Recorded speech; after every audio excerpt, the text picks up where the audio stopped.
দীঘায় পার্ক। এই পার্কের মধ্যে সবাই ঘুরে বেড়াচ্ছে, সুন্দর করে বাংলা গান চলছে, ব্যাপারীরা পশা সাজিয়ে বসেছে।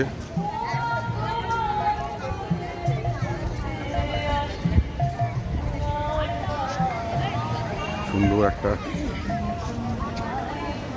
পরিবেশ।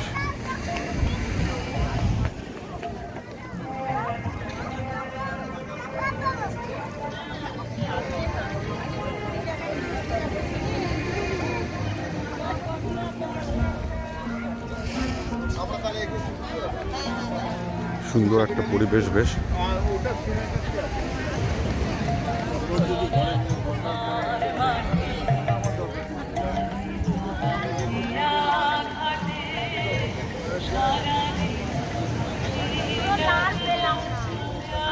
এটা মেইন জায়গা, এখানে সৈকত আবাস আর দিঘি যে নতুন যে এটা করেছে গভর্নমেন্ট থেকে,